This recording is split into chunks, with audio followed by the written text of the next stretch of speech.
My next guest. Hold your horses for him. He's 16 years old. He's a young pilot from Oxfordshire, and he is going for a world record attempt, flying solo around the world, all 23,000 miles of it. Travis Ludlow will be here with his father in just a moment. It is BBC Radio Oxford now. What were you doing when you were 16 years old? I was making mixtapes and riding my horse.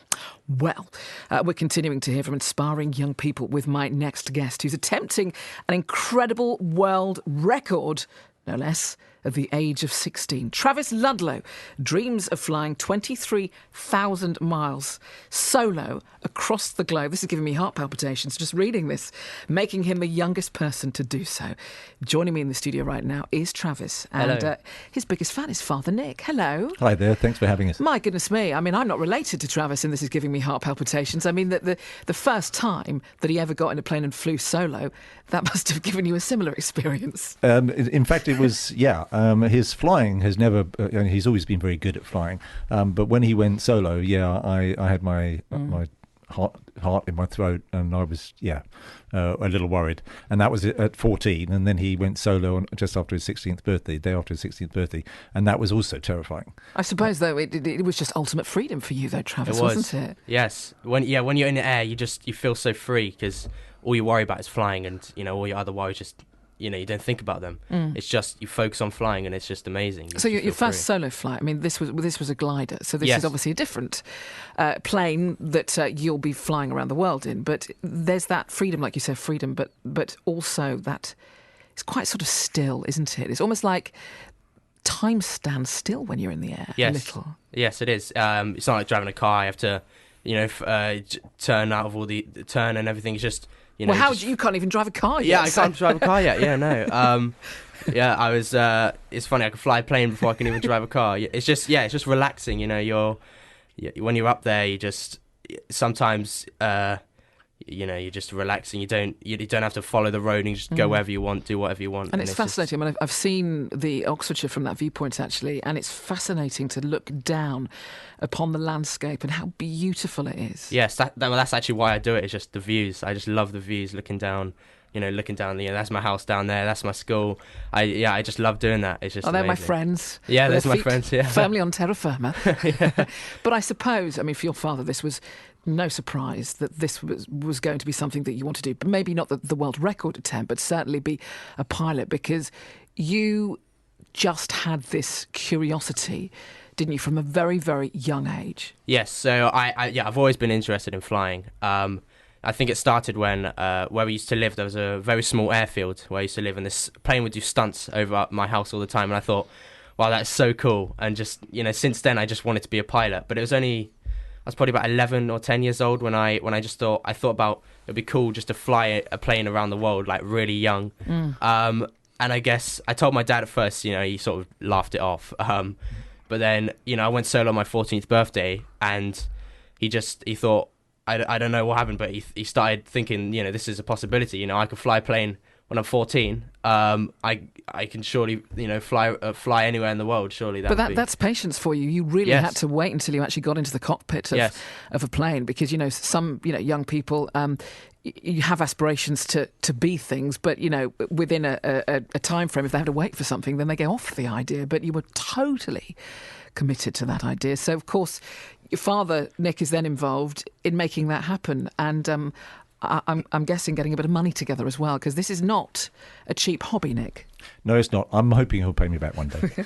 No, as Travis said, when he first mentioned it, it was all kids want to go to the moon or be an F-16 pilot, and I shrugged it off. It was okay, Travis, that sounds like a great idea. I didn't want to burst his bubble, but I just didn't take it seriously. But after a while, the things that he was doing and the success that he was having, and then certainly after he flew solo, I thought, well, hang on, at least what I can do is put things into place to be there, because the problem with a world record that's for the youngest is people will think, well, do we know if he's going to do it? Is he, has he, why is he different from any other 16, 17-year-old?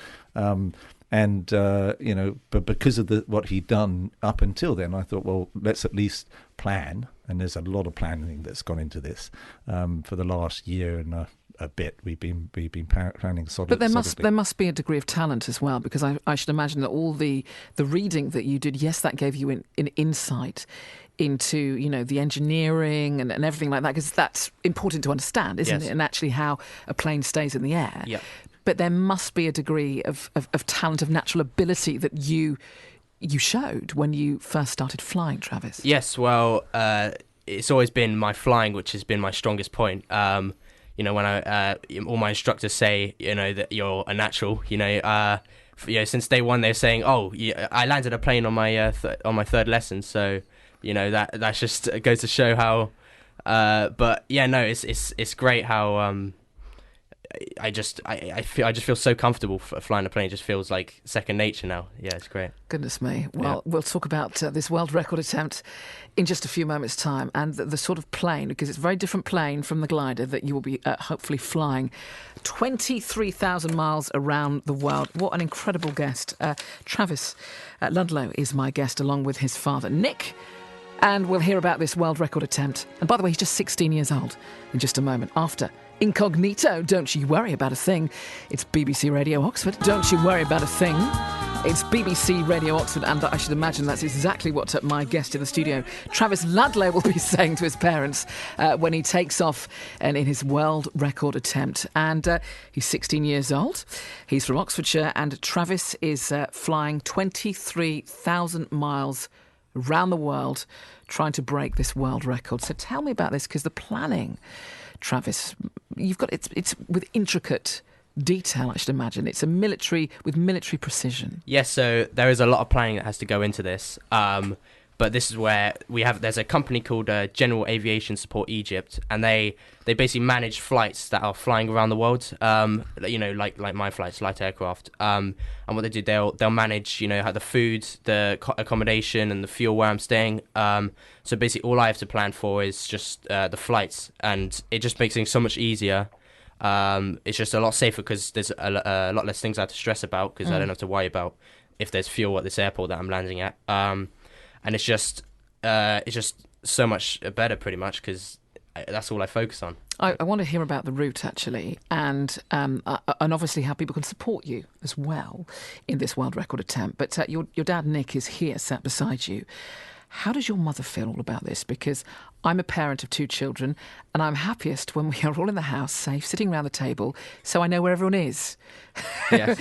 But your parents, of course, are going to be in Oxfordshire, obviously tracking your progress, your route in constant contact. But what does your mother feel about all of this?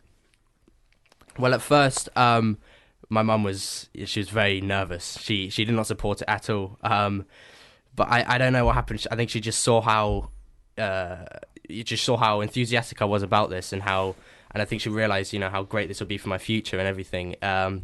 She just clicked one day, and she really supported it. She's really supportive now. But I still think that she's a bit, she's really really nervous, but she just doesn't show it. You can't blame her for that. Yeah, well, no. She must be incredible, actually, to hide that. But maybe Daddy gave Mummy a bit of a talking to, and perhaps I don't know. I think we're okay at the moment. I think when he takes off is when we'll be. But as you said, we'll be able to monitor him and watch him the whole way, and so will you. So will all the audience as well. We'll be able to track him. We want to catch up with you, actually, when you're in the air, yes. When you're flying. So what about the route then? Because it's going to be quite spectacular with lots of different airspace. Yes. So I'm going east first. So I'm going to go through Europe, and then we're going to touch northern Africa. So I'm going to go to Tunisia, and then I'm going to go back into Europe, back Eastern Europe, and then into Russia. I'm going to fly through Siberia in the middle of the summer, though, so it's not going to be that cold. Then I go up to Alaska, and down through America, and then I'm going to do zigzagging in America to build up loads of miles. Mm-hmm. I'm going to visit the world's largest air show. It's called Oshkosh in Wisconsin, and from then on I'll travel around a bit more around America, then up to Canada, then Greenland and Iceland, and then to Scotland, and then back down to my home base at White Waltham. I mean, how many 16-year-olds have seen the world in this way? Possibly virtually none. Yeah, 0 pretty much, yeah. What about the plane? So the plane I'm flying in is a PA-28. So it's a single engine. It's 4-seater. And we're going to having it diesel powered. So it's going to have a Continental diesel engine. And the benefits about diesel is that it's a lot cheaper, diesel. And it's also a lot safer because there's only one control. It's just the throttle. That's all we control. And the plane also has the latest Bendix King equipment, state of the art equipment. It's amazing. It's like the same stuff they put in fighter jets, pretty much, just inside my plane. It's latest autopilot, latest GPS. So it just puts the safety up a lot more. And for anybody that's thinking, well, do you know what? We're all becoming increasingly environmentally more aware and more friendly, and aviation contributes to the carbon footprint. Yeah. But you've kind of taken care of that for anybody that might be, a little bit unsupportive, because you've got eco-fuel, haven't you? Yes. So we're looking into eco-fuel to run on this engine. We're not exactly sure. It's not 100% yet, but getting this eco-fuel would be amazing, because just please a lot more people, and also spreading this message that eco-fuel is possible, and it just makes it's just making hopefully general aviation a lot cleaner. You're based at White Waltham. I am. When are you hoping to begin this world record attempt? Well, I'm hoping to set off beginning of June next year. So June the 3rd, I think, is the planned day. And it should take around 3 months. You're not going to see your parents for 3 months. They're not going to see you for 3 months. No. You're not going to sleep in your own bed for 3 months. Yes, yeah, I know. Have you thought about all that? I have. But honestly, it doesn't really scare me that much. You're not going to have your mother's home cooking for 3 months. No. It doesn't really scare me that much. I'm more excited than I'm nervous. Actually, I'm really excited. I can't wait to see all these amazing places, meet all these amazing people, and just see all the views and everything that I'll see. I'm just so excited for all that. Nick, I suppose that you'll be bidding farewell to au revoir to your son, 16-year-old son, Travis, and then you'll be welcoming back a man. Well, exactly. He's going to go out a boy and come back a man. We will meet him in Oshkosh. He's going to Oshkosh, and I'm hoping the whole family will go, and we'll see him at Oshkosh for 5 days. And as he travels, he'll have days off. It may be that we can get out there. We've got friends around the world that can look after him and see him and take him out. So it's not all flying. We're hoping that he's going to take his wakeboard with him. So. There's other things he's going to do. You must be incredibly proud of him, Nick. I'm very proud of him. Yeah, I'm very proud of him. How can people support you, Travis? So they can go on my website. They can go aroundtheworldsolo.co.uk, and that's got all my information. My plane, my route. You can also sponsor me on there, and do my donations on there as well. And you can also contact me at info@aroundtheworldsolo.co.uk. That's my email. Just any support will be much appreciated. What do all your friends back at home think about this? They think it's so cool. They're always asking if they can go with me. Well, obviously can't because it has to be solo. But yeah, they're so excited. They're just jealous of me as well. They, oh my gosh, you got a pilot's license. Oh my gosh, you got a plane. Could be away from your parents. You can do whatever you want to do. Yeah, for 3 months. Yeah. It's just great. Yeah. So the world record attempt, you hope to take off in June. It'll last 3 months, and you're going for the youngest solo flight around the world. Yes, exactly. Yes. How are you going to feel when you come back having broken that record? Because I think it's fair to say that you're hungry for that. You're going to do that, surely. Yes. It's going to feel amazing. Just having all that experience as well. It's just going to be great because my confidence in the air. Because you finish your private pilot's license and you're still not 100% confident flying a plane. But after that, I'll be like an expert pilot at 17 years old. So.